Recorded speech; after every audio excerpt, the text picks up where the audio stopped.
Here we go. All right, it is the Locker Room Show on Takeover Sports Radio. It's your boy Big Jax. We got our entire Locker Room crew with us tonight. Big Steve, what's going on, Steve What's Martin? going on? Longtime You see Chief, it, Big longtime Jax. NFL vet. What's up, brother? What's happening? Oh man, lots happening. Red, what's good, brother? All day, any day. All day, any day. B, my stats man. I love the stats man. What's going on, B? Going good. Wonderful. And we got our guy in the house with us tonight, Christian Banner. What's up, Hey, Big Christian? Jax. Thanks for having me join you guys tonight. I really appreciate that. Oh man, it's good to have you, Be bro. I fun know to you check can out. jump in at any minute and talk about what we are on tonight. Of course, we are talking Kansas City Chiefs. Yes, sir. 6-0. Can you believe it, man? I tell you what, there's going to be a number of reasons why this team has been able to fight and get to 6-0. And I'm betting some numbers in there that'll give us a clue as to why that's going on. My guy B will always be able to let us know what the numbers look like. B, what is it that the Chiefs have going on that put them in a position to be 6-0 right now? So I'm gonna give you a little background. The last time they were 6-0 was 2013 and 2017, and when coming into the Vegas week against the Raiders, 130 meetings. Kansas City Chiefs lead the series 73-55-2. So they still have quite a lead on the Raiders all time. And then here's another interesting stat: they've never lost in Vegas. Wow. Steve, Arrowhead West, better known as. right? Steve can tell you. Steve was the Kansas City Chief, so he'll give you a perspective. And my guy Rev was also did some stuff with the Raiders, so we got a little bit of both perspectives going on. Yeah, I would say that the biggest thing with why they're 6-0 right now is they're just focused on winning.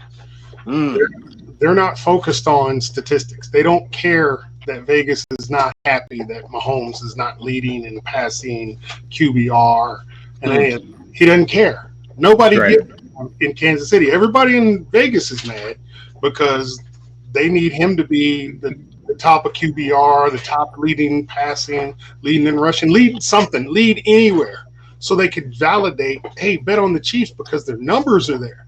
See, that's the thing, is that the football's still football. And that's what it comes down to. And literally, Andy went old school.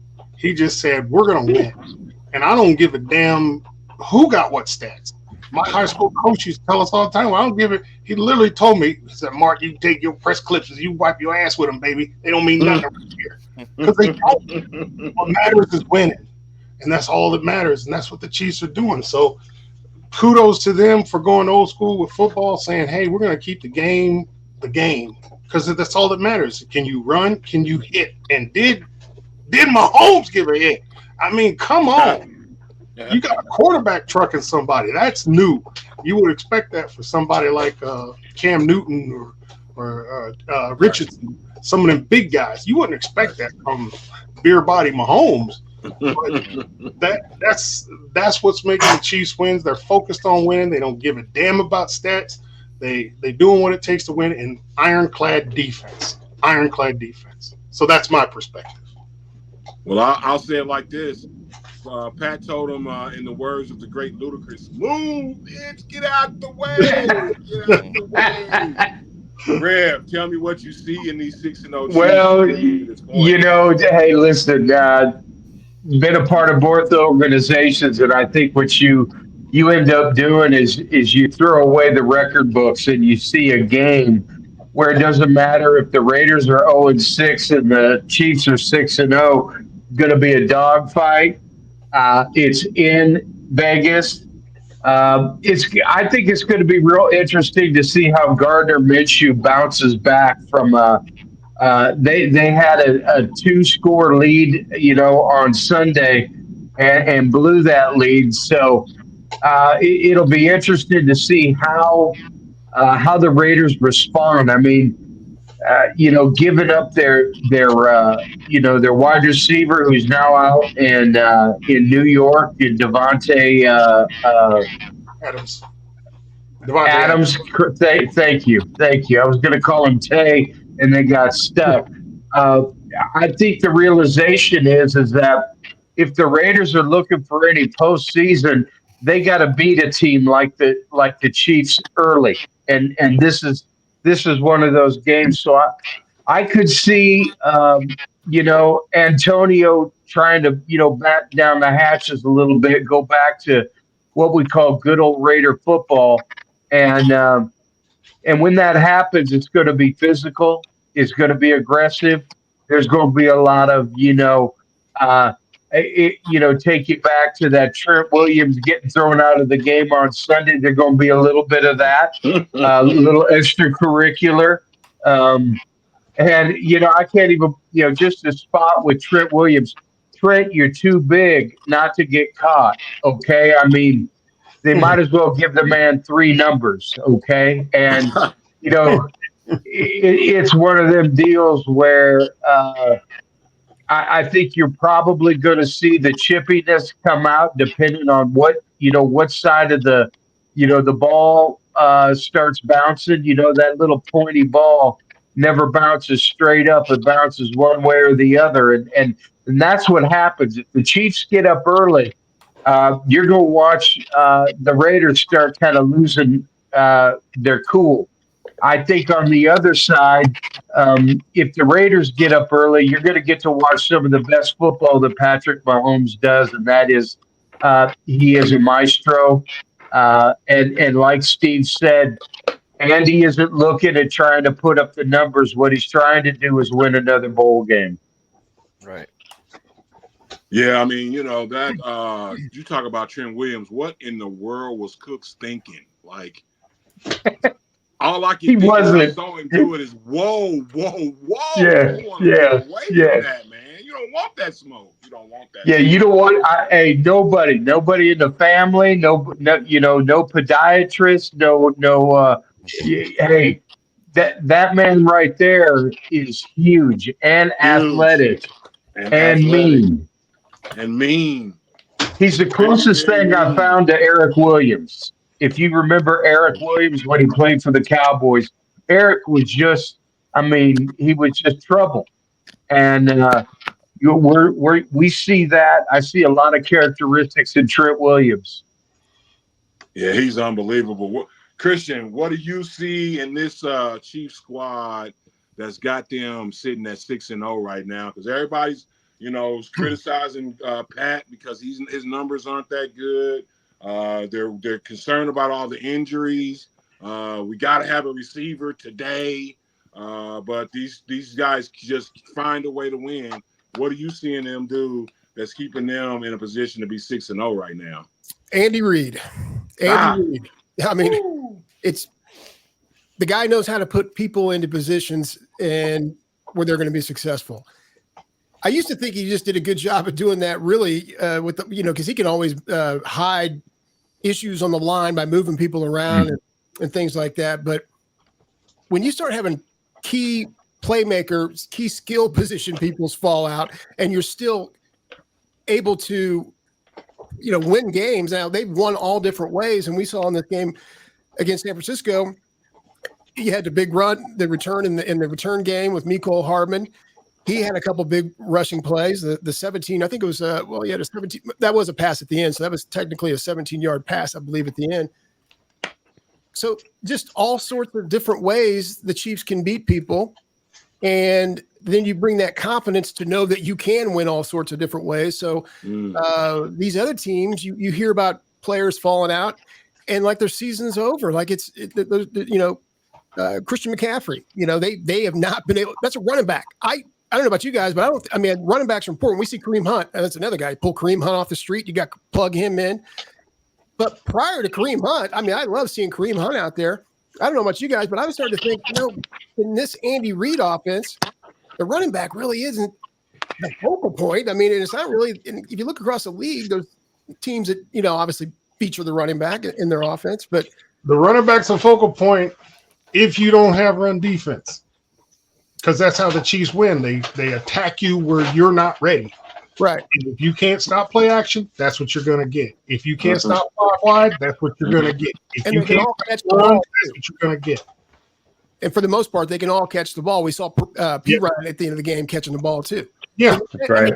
When P. Ryan came in at the end of the game, I was thinking, man, this guy could be the closer.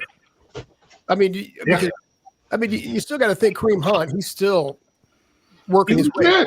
You know, He you don't looks, want he looks unbelievable to me. Like he ain't missed a beat. Like, Yeah. which I He's left still off when I able to do left. what he's doing right now at this Amazing. age and the injury history that he's had. Like, for him to be able to still be able to slide through those holes, make that jump cut the way he does, he's still got it, man. That's crazy. Yeah. I know he's so happy. The point was it's good to see that we've got P. Ryan and we got some other players that can Carson Steele because he looks good, but he could be. You know, we see Pacheco where he is, so I still think Andy Reid's gonna. I think he had 22 carries in this game, maybe 72 yards, got over 100 yards the week prior. But yeah, I mean, I love seeing him, but I think even there at running back, the Chiefs have options. So no matter who's went down. So you asked me, the question was, what do I see in this 6-0 team? A team that is 6-0 because they have figured out different ways to win. This was probably the biggest margin of victory, but they've won a lot of close games. And Mr. Steve Martin, who played the game in the NFL, knows if you win close games and then you get in those positions in key moments, that's going to help you big time when it comes to the postseason. These other teams, they're freaking out when they're losing a few key players. The Chiefs are just finding ways to win with the guys they got. And Andy Reid recruited me to Mizzou, by the way, and I played for him in Philly. And the one thing he said was, there's no time to develop anybody. In the NFL, you got to come in ready to go, or right behind some megastar that's going to show you the way. So there's no time to develop anybody. But just like he's throwing in the rookie at running back, he's not throwing the rookie in there because he's counting on the rookie to really make a lot of plays. He's developing him. He's giving him reps during the game that are precious, because every one of those downs count. Everything you do counts. And when you know the real statistic of 75% of games are won in the last 4 minutes, you have to find a way to win the last 4 minutes. That doesn't mean you don't play the whole game. You play the whole game, but you got to find a way to win the last 4 minutes. And I think what he did, the biggest thing he did, I think, was tell Kelsey, hey, I got to get these other guys ready. Yeah, you're our go-to guy. Yeah, we're going to do. Yeah, you're the guy. But we got to get these other guys ready for the postseason. And he started it week 1. He started this is the genius of where he's at. And let me not take any credit from Spagnuolo. Spagnuolo is a defensive genius. And we have to accept that. He is unbelievable, because it's one thing. Yes, you got monster defensive line. But when guys go down, you got to change up what you do. And he changes the coverage from 2 to 3 to man zone to robber. He changes the coverage based on who's in there. And you got to have a good instinct about what the offense is going to do. And this man, again, if I'm a 49er, and I thought this look on Kittle's face kind of said it all. He realized that he's played these guys 5 times and he can't beat them. No matter how good he plays, you're not beating the Chiefs. That's got to be demoralizing. I mean, I know what that feels like, because I went to Mizzou when Nebraska was the shit, and that's what it felt like. Is like we're never going to beat these guys, no matter how good we play. We're not going to beat these guys, and that's a very demoralizing feeling. So that's what I saw at Kittle's face when the game ended on Sunday. So well, and to you guys' point, they're finding other ways to win. Look at Mahomes' stats from the last game. 154 passing yards and 2 picks. That's it. They didn't need them. And I mean, look at the numbers on the year so far. It's 1,389 yards, 6 touchdowns, and 8 picks. It's not setting the world on fire, but to you guys' point, there it is. They're finding ways to win, and that's all that matters. I think the difference is his interceptions are not interceptions. Occasionally they'll be off target and stuff, but they're using they were going in probably a smart direction, but he just wasn't on target. they're not stupid mistakes. He is still Patrick Mahomes when he goes back to the huddle and tees it up again or whatever you want to, he's not going to let that bother him like some other quarterback, like a Minshew that might, fold and like a lawn chair and be over. Mahomes is just a completely different human behind, behind the center. He is not rattled by his own mistakes. So as you see him go down the sideline, that's a controversial topic where he, slowed down. He didn't look like he was going out of bounds. He was just slowing down. But now the big topic, I don't want to change subject, but the big topic was, our other defense, like Max Crosby coming up with the Raiders, he's a guy I worry about, taking cheap shots at Mahomes. So yeah, he's making running play. He's making plays out of the, scrambling and down the sideline, 33 yards.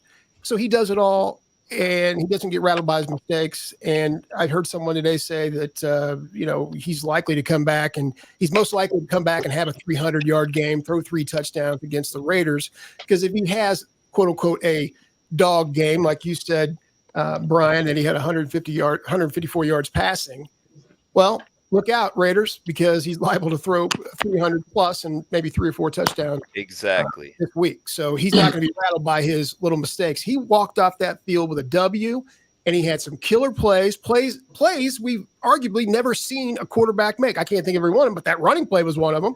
I mean, you don't do that every day. And then he knocked this is where I told you guys my brain's fried, the defender that he bolted over in the end zone. Yeah, that was ridiculous. That was the most inhuman play ever. Like that's just cruel. I mean, everybody's career highlight. They got pictures of the guy. He's got like rock solid abs and right. He's got a body like a beer can. It's like to close my point, that is career highlight stuff. When it's all said and done, when he's going in the Hall of Fame, we'll see that play. Yes, no doubt. Yeah, unfortunately, and teammates respect that. When he didn't go down, he didn't slide.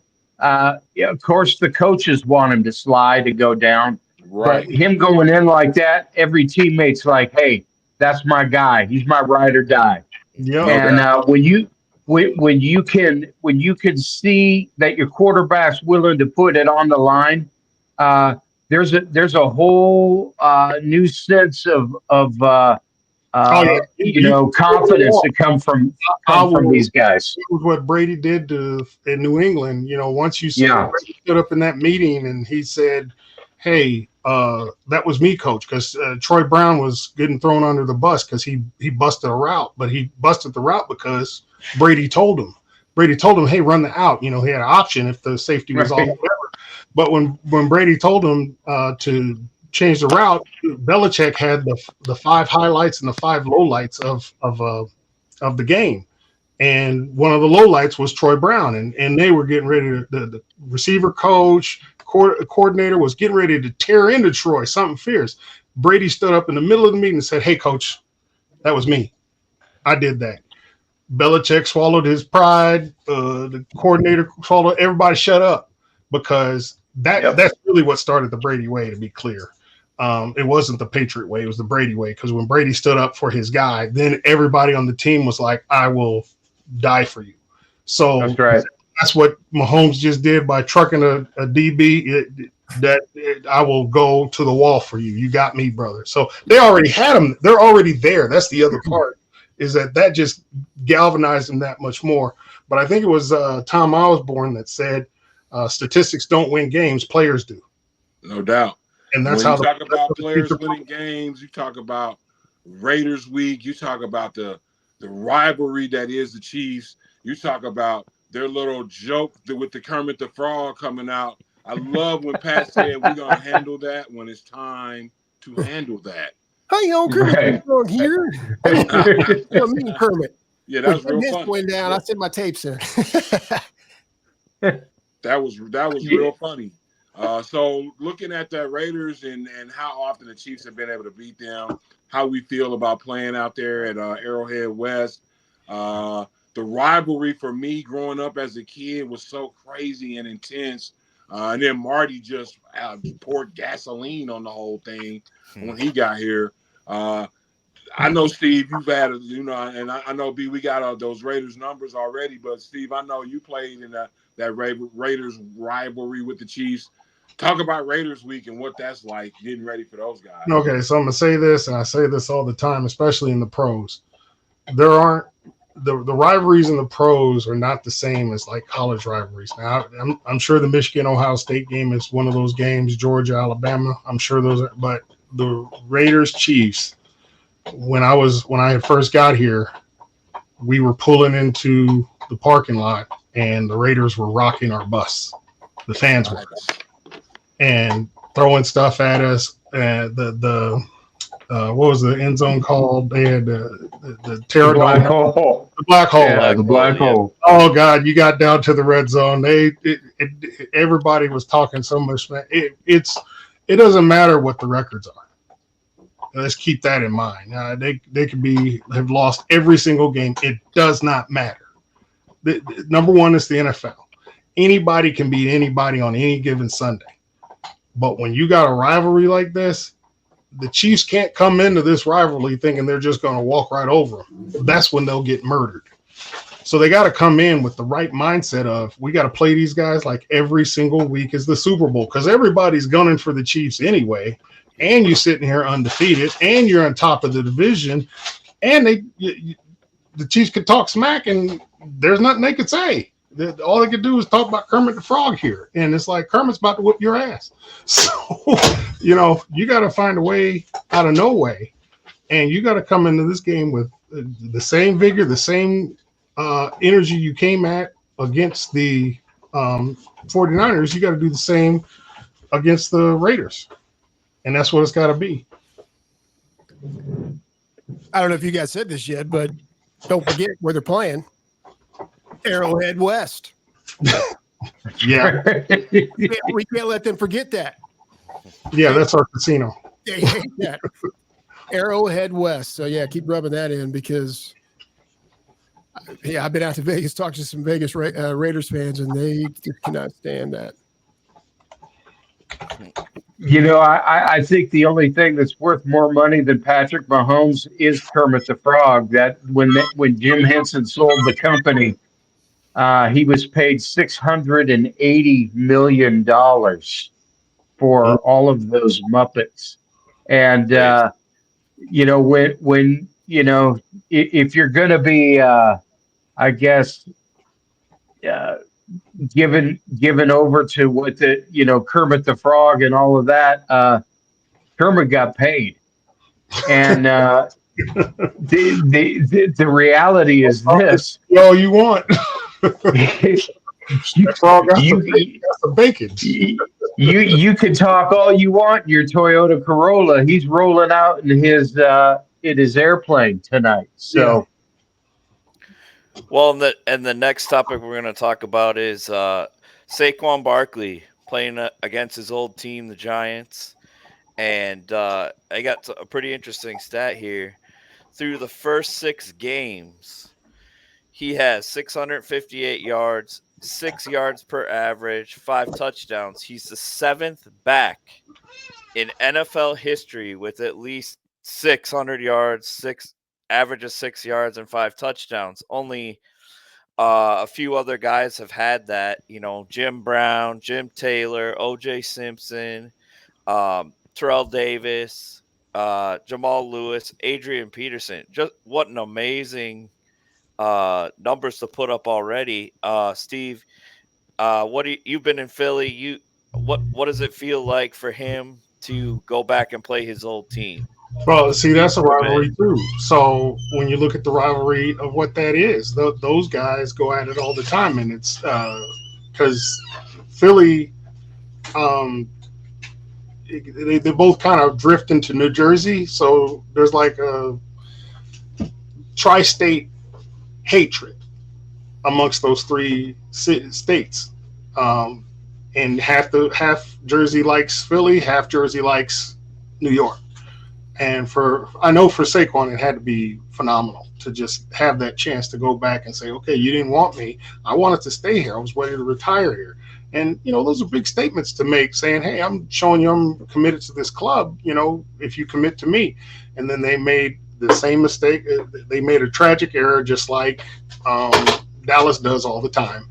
They put their money down on somebody that just Right. isn't there. And Saquon could have been a huge, tremendous help. They'd be top of the division if Saquon would have stayed there, but they didn't want to stick to it. So I know the folks in Philly were livid, just celebrating on that one, because it's like we took something from New York that became a powerful asset to us, and their whole game. Is it AJ? Yeah, when they got AJ back, Philly's a real contender now. I'm literally looking at Detroit, Philly, probably being the two top teams in the NFC. Oh, I'm sorry. Let me not forget Minnesota. My bad. But they lost to Detroit, so that's the only reason I said Detroit. Absolutely. Rev, what do you think? What do you? Well, as far as Saquon goes, I was shocked that Philly even got a chance at him, being it's an interconference, interdivision player where it's not like the Eagles and the Giants don't see each other twice and sometimes three times a year, because usually there's a wild card game that has one of the NFC East teams playing one another.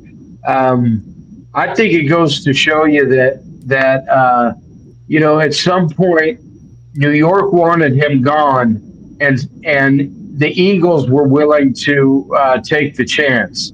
And coming off an injury, everybody's coming off an injury at the end of the NFL season. I mean, whether or not they talk to you about it or whether or not you know about it, I would say Bill Belichick was probably the best at hiding players that had injuries, and always notorious for not putting them on the injury list, and got in trouble a few times, got fined a few times. But Saquon, I think he's got some.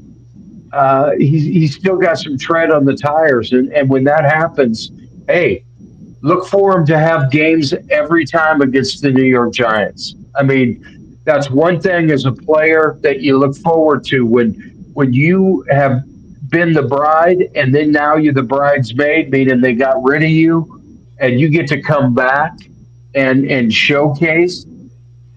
That's usually when these guys turn it on, and there's just a little bit more juice, a little bit more um, inspiration for them to want to go out there and show you made a mistake.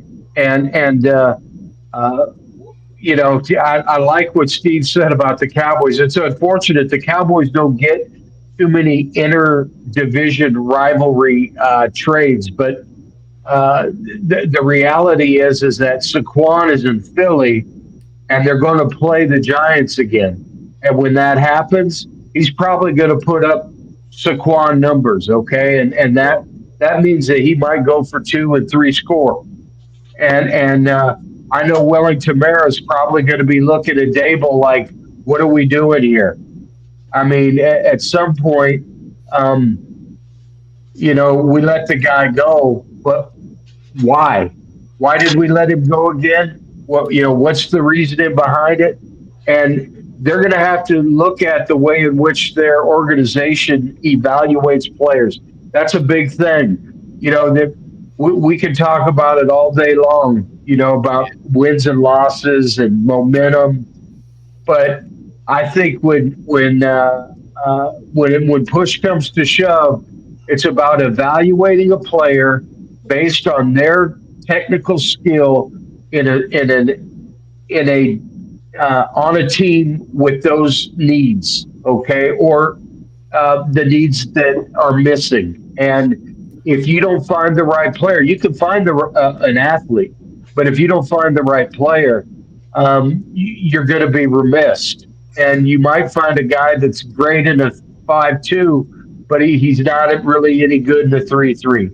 And that's when you start having problems, because now you've got mismatches. You got your front office people. That's where you get the cutoff, where there's football people and there's front office people. Right. Front office people don't need to be making football decisions. Right. Speaking of running backs, we'll go to last night, the Ravens and Tampa.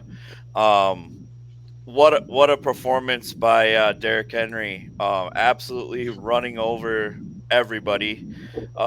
Did you catch the game, Steve? Yes, I did, and it was murder. It was absolute murder. It was bad. I felt bad. And the Bucks got a good team now. They're good, man. Right. They are a good. They can be, a good wild card, second, third seed kind of team. They're good, but my mercy, I'm glad we didn't play this Baltimore team, because if the Chiefs would have played this Baltimore team, we probably would. We could have lost. I'm not gonna. Let me not say that, because we find ways to win. So, but good God, when I saw Jackson leading on a run for King Henry, I was like, good Lord, these guys. I'd be just absolutely terrified. I felt so bad for the blitz and safety when Lamar just shook the piss out of him on contain. I'm like, man, you know how bad we got cussed out for losing contain? And it's like, how could you contain this dude? Because he's so quick. If you try to force him back inside, but he's going to go inside and cut back out. So contain didn't even matter. So, yeah, man, King Henry was an unbelievable. I would have never want that guy. He looked like Eddie George and Jerome Bettis. Yeah, he had 15 carries, 169 yards, and just absolutely dominating performance. But I would say that those runs, and that wasn't a downhill game. It was because Lamar was killing them in the secondary, that they had to backers had to loosen up. And when the backers loosened up, now you get in the two-piece in the face. And stop it. That's the challenge. So they're going to be a hard team. Henry's he's special. I mean, he's been special his whole life. The reality is that the longer the game goes, the better he gets. And usually for a big running back, they start wearing down. I'd like to know what Tennessee is thinking, because they traded him over to Tennessee for a couple of years, and the last couple of years didn't have the juice. And now, he comes into this year, he's leading the league in rushing, and you're watching him close out, and not just close out, but finish. And what I mean by finish is, he's a big man, and when he puts his shoulder down, listen, there isn't a secondary guy out there, a corner or a safety, that wants him to show that shoulder, because they know they're going to have to hit him in the legs. And once they hit him in the legs, that's like a thoroughbred running you over. I mean, you might bounce off a rock hitting a car. So it is what it is. Yeah, and the last thing you want to do is end up on dun-na-na. I mean, that's what happens. It's coming, but the big loser on this one was Jerry Jones, letting him walk right past him.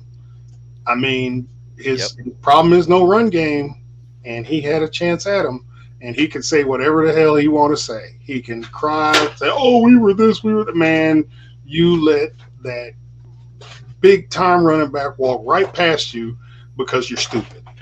That's the bottom line. You need a general manager, Jerry. Didn't he say we didn't have enough money, but they had money for Elliott? Not only that, but he winds up paying his quarterback more, pays his receiver more, because you took so long to sign him. If you'd have just signed him at the jump, that very money you was looking for would have been there for Henry. But again, because it's all about your ego. You don't care about winning. You want to be right. And that's the reality with some of these owners and a lot of people in general. You got to want to win more than you want to be right. And that's what it's to. You're literally looking at somebody's hubris getting in the way of a championship. You got everything you need except what you need, and you let it walk right past you because you want to be right. Well, you've got a scouting department, you've got a coaching department, and yet you want to be part of both of those departments. You're the owner. Be the owner. I think one of the craziest things is for them to begin ad-libbing and putting on different hats, and we're watching. I mean, Cowboys haven't won a playoff game since, 1996, 97, somewhere in there? And that was an argument between Jimmy and Jerry. And Jerry wanted to be right, so he fired Jimmy, brought in Switzer. Switzer was just running with Jimmy's people, so that's why he That's won. right. But the reality is, he's had this opportunity several times. He had it with Tony Romo. Tony Romo's team was it 08, 09? They had a solid team, solid offense, defense, and special teams. But because Jerry wanted to run the show, they couldn't win. And That's you right. literally looking at, and you got murdered on your birthday, for Christ's sake. The football gods are trying to tell you something. Step down as a general manager, let somebody else do that job, and you go back to being the owner. You'll win more if you do that. That's right. Well, and switching gears now, we'll go into the college football, and looking at the new top 25, specifically the top 5. We got Oregon, now number 1. We got Georgia, Ohio State, Penn State, Texas.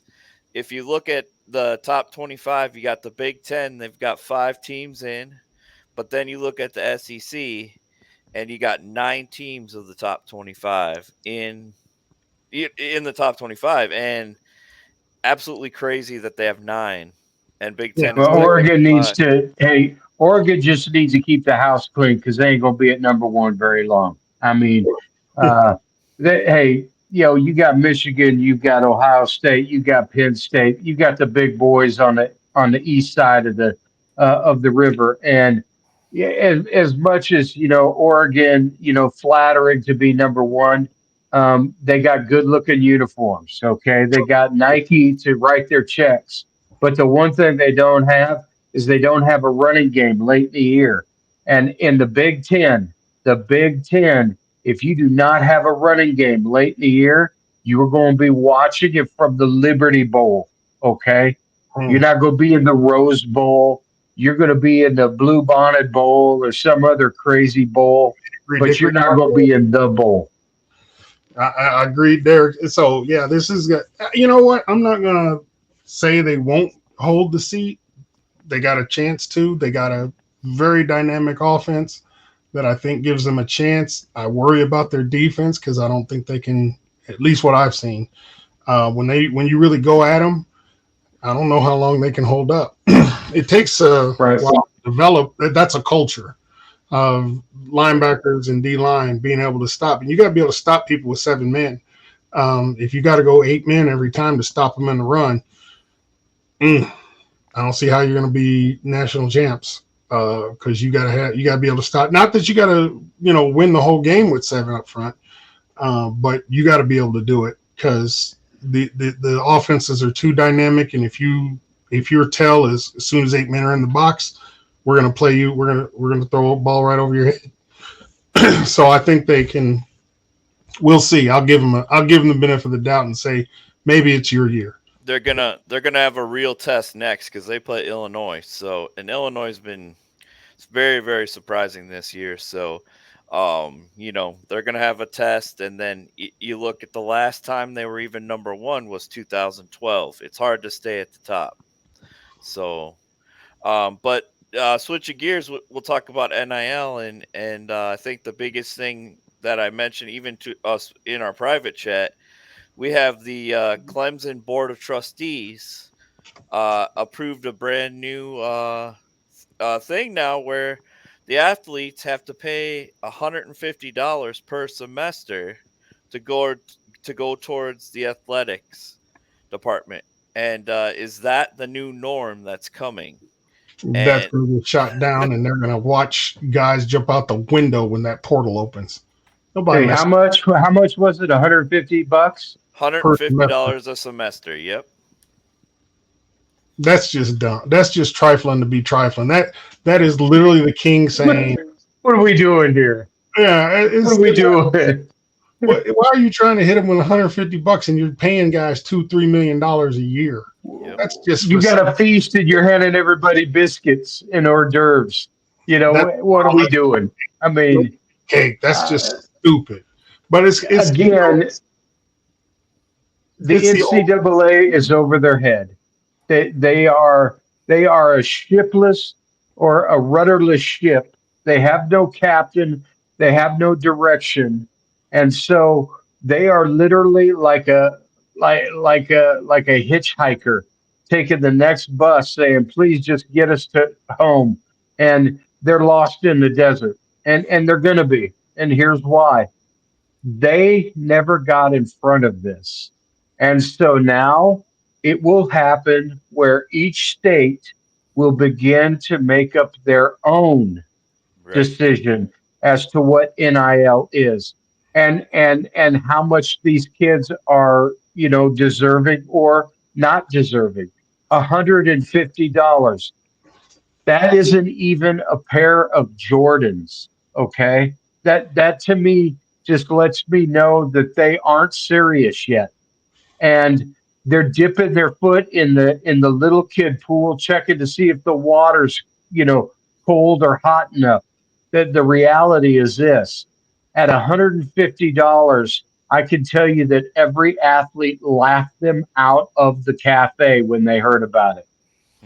It's Laughed it's them. it's so juvenile. It is like you guys don't you're just fighting, saying I don't want to pay you. I've been getting away with raping your dads, your uncles, your grandpas for century. I've raped you. I've raped your whole family, and now I want to. I'm not going to let it happen on my watch. And it's like you don't have a choice. This is about equity. This is about doing guys right. When you're playing and giving and laying your body down and your sacrifice to the club for pride, because that's what they sold me on when I went to school, for school fucking pride. The whole time the head coach is making $3.3 million. His life is set. His coaching staff, six figures. That's why I had a pro coach who left the pros and came to college football because it paid him a salary that was a living wage. And it's like they're not doing the work anymore. And I'm sorry, it just is what it is. And people are so conditioned to believe, oh, you should do it because you got a scholarship. And man, they put you in basket weaving, water, sewage dynamics, and classes that literally you're going to have.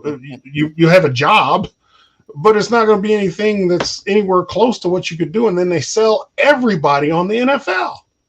Yeah. Now, with what, like I say all the time, I was the 171st pick in the 1996 draft out of 430,000 guys that declared themselves eligible.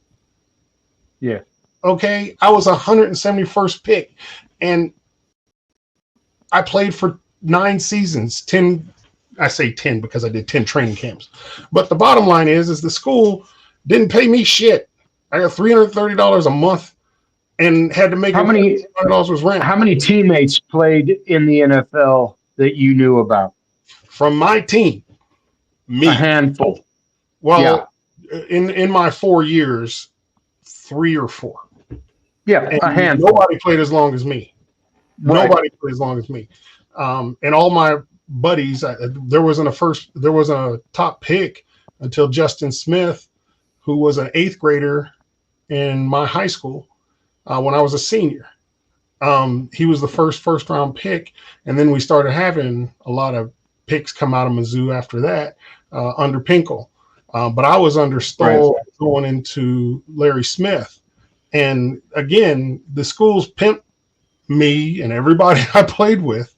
And I can't think about how many guys, were crossing their fingers hoping they can go to the NFL. Right. I remember one of our guys blew out his hip like twice while he was in college. There was no way he was going to the NFL. Fortunately, the school got him a decent job. They helped him get employment. But the point is, it's like he laid his body down for the school.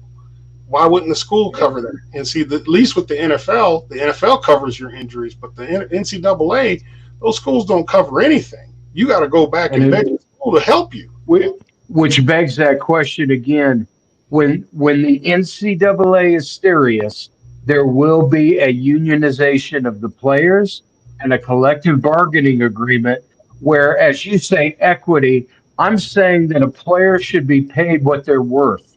Meaning, just because you and I are both playing doesn't mean that I'm worth as much as you are. It means that my value is different.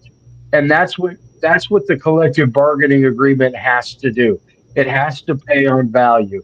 And so if you're a freshman that starts versus a freshman that probably won't start until they're a senior, there's a huge despair in the equity of and the money that's going to be involved with those two players.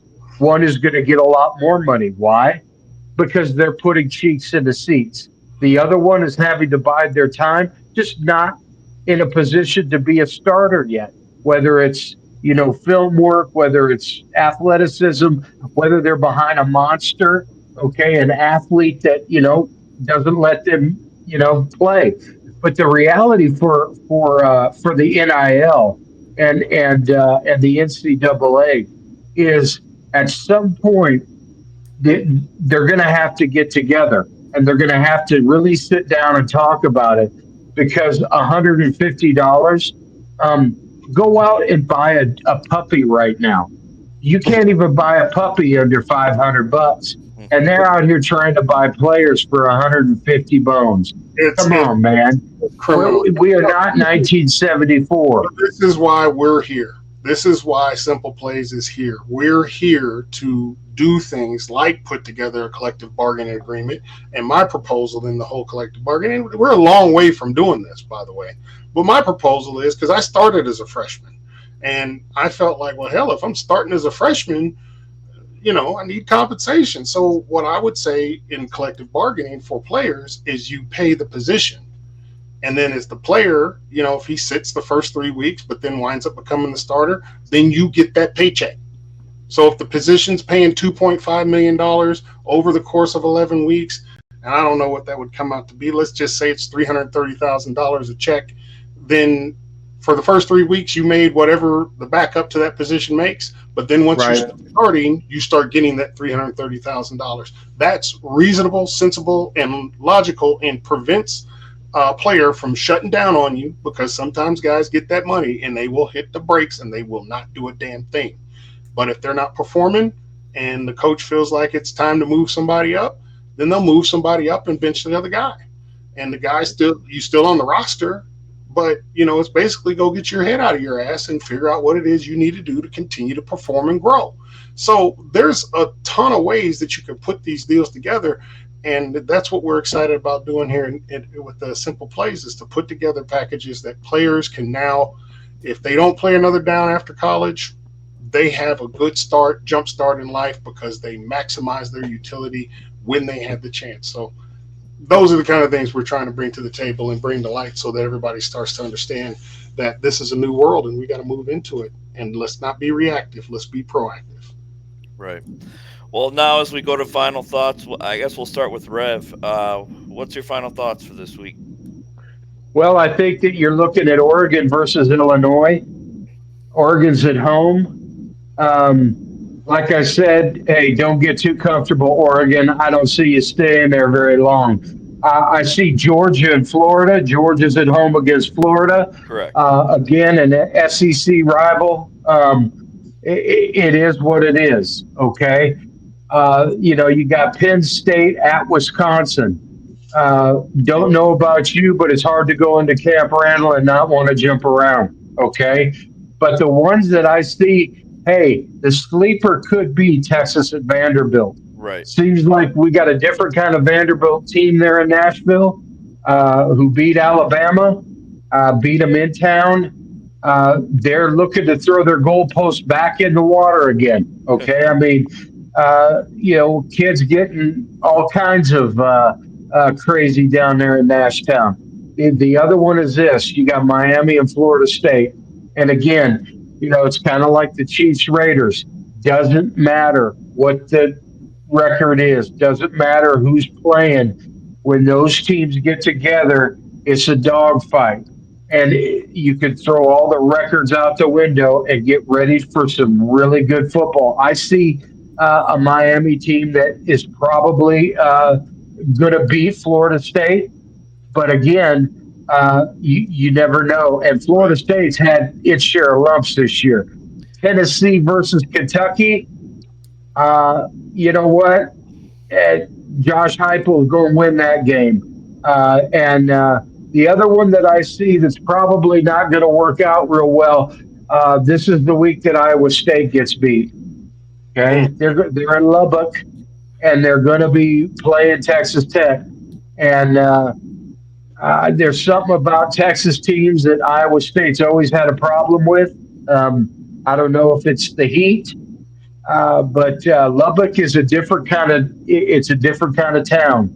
It's out there in western Texas, and we'll see. I don't see Iowa State hanging around for that game. Well, and you got That's what I got. You got a pretty big game coming in 2 weeks with Ohio State playing Penn State. You're going to have 2 top 5 teams playing each other. So, if they get by Nebraska, Ohio State gets by Nebraska, and Penn State gets by Wisconsin. Oh, here we go. That's a pretty big game. Undefeated team. Ohio State's gonna throttle Nebraska, and the reason is because this is not your dad's Nebraska football. These kids, they're starting to figure it out, but they don't have the math figured out yet. The math isn't mathing yet, and if it's not mathing, you get up on a Matt Rule football team, and sometimes they just let you go for 50. So, right. Well, Steve, what's your final thoughts, sir? I'm mad that you didn't bring up Alabama, Missouri. You should have because that's going to be the upset of the upsets. Because Missouri did beat them punk ass, and Alabama didn't. Tied, so, right? Vanderbilt, sorry. So anyway, Missouri's going to have the upset. The thing I think is really sticking out to me with college football right now is just that you're seeing why there's a developmental process for athletes. Because these big games, people think you could just walk in there and just play like whatever. Man, you done seen all the big ones melt down. And, that's why you get that pro money. That's why, because in the pro games, you don't see the meltdown. They struggle, but they don't melt down. Every major team, every top 5 team that has lost, they have lost because they had a meltdown. And it's not pretty. It is not pretty when you see a secondary like, I called cover 2, coach. Yeah, but the guy didn't move his feet. I called man free, coach, but he didn't chase him. It's like they melt down. And that's, in my opinion, what makes college football exciting, because you don't know who's going to melt down and how bad. Well, the other bit is that they not only melt down for that game, but it seems like they get a 2-game meltdown. I mean, where they don't come back. It's hard to bounce back, and people just don't understand how hard that is to play with pressure. Pressure either bursts pipes or it makes diamonds. And that's right. You got to burst a couple pipes before you become a diamond. That's the reality. And none of these kids have been on that stage with 80,000 people watching, 10 million watching across the country, and you know it, and they haven't been there before. You may have had a big high school game, but not like this, buddy. This is the Alabama. Saban isn't coming back, so he's enjoying keeping a seat warm on that ESPN game day. You guys are going to have to find a ride with Caleb DeBoer this year, and then at the end of the season, you can evaluate. But when I start hearing, "Hey, we need to get rid of him in the midseason," that is some of the craziest talk I've heard of. And you're talking about franchise teams, teams that win perennial year after year. And when you start, that rhetoric is Vegas. That's who's doing that, because for Vegas, it makes them money. They want that. They want the chaos. They want the turmoil. They want teams falling apart. Boards looking at the athletic directors, looking at the head coach like, oh, they said you were terrible on ESPN, so we're going to go ahead and get rid of you. It's like, that is dumb. That is the dumbest stuff ever. Football is still the same game. And as long as they just leave the game alone. Don't keep, every time you keep putting your foot in there, you're going to poison it. Don't poison it. As long as the game is natural, and I'm really talking to officiating, because I got some real questionable calls I have seen that really make me think, especially after the replay. It's like, come on, y'all, you better do it right, because you start doing too much, you're gonna start messing it up. But people love the rawness of football and how you find a way to get through adversity. I thought the Georgia coach said it the best. He's like, everybody wrote us off. We were the only ones who believed in us. And that's the real football mentality. That's what it takes to truly be a champion. So That's right. can't wait to this next week. It's going to be exciting. Well, Hey, don't sleep on Indiana. That was the other one I was going to say. Absolutely. Coach Sig, do not sleep on Indiana. Well, and then for my final thoughts, I know we hit very Chiefs Raiders theme to it. Once upon a time, about 20 years ago, my mentor, Mr. Rev up there, took me to River Falls. The Chiefs were at River Falls at the time. And I remember Trent Green, and I remember Brock Heward and Brody Croyle. And it's Willie amazing Rowe. me to see where they are now versus 20 years ago. Unbelievable where they are now in their dynasty. I mean, we could call it a dynasty. They're about ready to go to hopefully three-peat, but we'll see. But again, we want to thank everybody for tuning into the show here at the Locker Room, presented by Simple Playz, and I hope everybody has a good week. Thank you, and have a good night.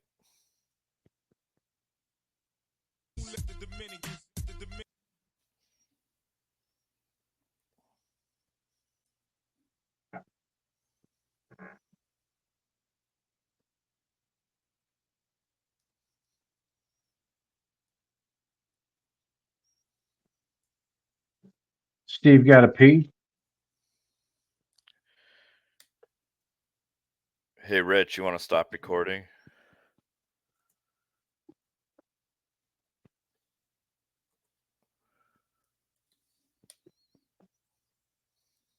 We'll have to edit that out.